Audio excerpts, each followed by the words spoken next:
নমস্কাৰ আজি হৈছে 23 মে অসমৰ লগতে ভাৰতবৰ্ষৰ বিভিন্ন প্ৰান্তৰ পৰা কেইবাটাও অতি গুৰুত্বপূৰ্ণ অতি ভয়ানক খবৰ মুকলি হৈ আহিছে প্ৰত্যেকটো খবৰ জনা প্ৰথম খবৰটো আপোনালোকৰ বাবে এই মুহূৰ্তত আগবঢ়াইছো প্ৰথমটি খবৰ জুন মাহৰ প্ৰথম সপ্তাহতে কৃষকসকলে লাভ কৰিব ভাল খবৰ পিএম কিষাণৰ 20 নং কিস্তিৰ প্ৰকাশ পালে তালিকা শীঘ্ৰেই কৰি লওক এইকেইটা কাম দেশৰ লাখ লাখ কৃষকৰ বাবে ভাল খবৰ কৃষকৰ একাউণ্টত শীঘ্ৰেই সোমাব ধন চৰকাৰে ধন বিতৰণৰ বাবে খাজু কৰিছে তালিকা অন্যথা বঞ্চিত হ'ব ধন লাভৰ পৰা যোগ্য হিতাধিকাৰীৰ পৰিৱৰ্তে অযোগ্য হিতাধিকাৰীয়ে ঘূৰাই দিব লাগিব ধন জুন মাহৰ প্ৰথম সপ্তাহতে সোমাব পাৰে পিএম কিষাণৰ 20 নং কিস্তিৰ ধন KYC সম্পন্ন নোহোৱা কৃষকৰ একাউণ্টত নুখুমাই এই ধন এই তালিকাত আপোনাৰ নাম অন্তৰ্ভুক্ত আছে নে নাই চাবলৈ মুকলি হ'ল ৱেবছাইট আজিয়ে পিএম কিষাণৰ ৱেবছাইটত কৃষকে কৰক KYC এই মাহতে কৰি লওক এইকেইটা কাম ইয়াৰ পাছৰ এটা big breaking news ration card থাকিলে কলেজত হ'ব বিনামূলীয়া নামভৰ্তি নালাগে ইনকাম চাৰ্টিফিকেট মুখ্যমন্ত্ৰী ডক্টৰ হিমন্ত বিশ্ব শৰ্মাৰ মন্তব্য ৰাজ্যৰ লাখ লাখ ছাত্ৰ ছাত্ৰীৰ বাবে ডাঙৰ খবৰ কলেজত বিনামূলীয়াকৈ নামভৰ্তি কৰিব পাৰিব ছাত্ৰ ছাত্ৰীয়ে ৰেচন কাৰ্ড দেখুৱালে কলেজত হ'ব বিনামূলীয়া নামভৰ্তি নালাগে ইনকাম চাৰ্টিফিকেট নালাগে গাঁওবুঢ়াৰ প্ৰমাণপত্ৰ একাদশ শ্ৰেণীত ছাত্ৰ ছাত্ৰীৰ নামভৰ্তি হ'ব বিনামূলীয়া একাদশ শ্ৰেণীত ছাত্ৰ ছাত্ৰীৰ নামভৰ্তি হ'ব বিনামূলীয়া সকলো কলেজৰ অধ্যক্ষলৈ নিৰ্দেশনা মুখ্যমন্ত্ৰী ডক্টৰ হিমন্ত বিশ্ব শৰ্মাৰ পাছৰ এটা বিগ ব্ৰেকিং নিউজ বিপদত পৰিছে গৌৰৱ গগৈ পাকিস্তানলৈ যি কামত গৈছিলে সেয়া অত্যন্ত ঘৃণনীয় আৰু নিন্দনীয় গৌৰৱ গগৈক লৈ পুনৰ মুখ্যমন্ত্ৰী ডক্টৰ হিমন্ত বিশ্ব শৰ্মাৰ ডাঙৰ মন্তব্য গৌৰৱ গগৈ পাকিস্তানলৈ যি ধৰণে গৈছিলে অত্যন্ত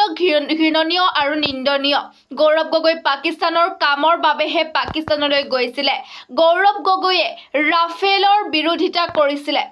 S-400ৰ বিৰোধিতা কৰিছিলে গৌৰৱ গগৈয়ে লোকসভাত যিবোৰ প্ৰশ্ন কৰিছিলে শুনিলে গাৰ নোম শিয়ৰি উঠা পাৰমাণৱিক অস্ত্ৰ ক'ত থাকে তেওঁ জানিব বিচাৰিছিলে কাছাৰ অহা ৰাস্তাটোত নতুনকৈ কিমান নিৰাপত্তা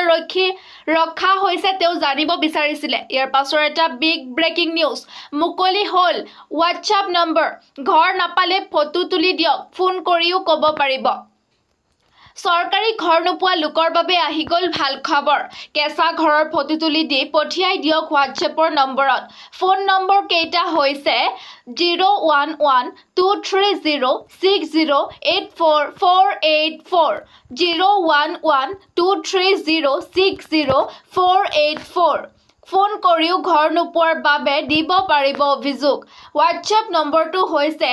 8810389745 ফোন নম্বৰটো হৈছে 8810389745 মুকলি হ'ল হোৱাটছএপ নম্বৰ তালিকাত যদি নাম অহা নাই দিব পাৰিব অভিযোগ ইয়াৰ পাছৰ এটা বিগ ব্ৰেকিং নিউজ আহি গ'ল প্ৰশাসনৰ নটিচ মধ্য অসমবাসীক সাৱধান খুলি দিয়া হৈছে নিপকোৰ 7খন গেট আহি গ'ল প্ৰশাসনৰ নটিচ মধ্য অসমবাসীক সাৱধান খুলি দিয়া হৈছে নিপকোৰ 7খন গেট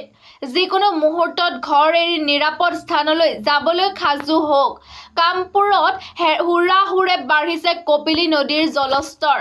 নেৰা নেপেৰা বৰষুণৰ বাবে জলবিদ্যুৎ প্ৰকল্পই এৰি দিছে বান্ধৰ পানী নৈত গা ধুবলৈ মাছ মাৰিবলৈ নাযাব নৈত সাঁতুৰিবলৈ নাযাব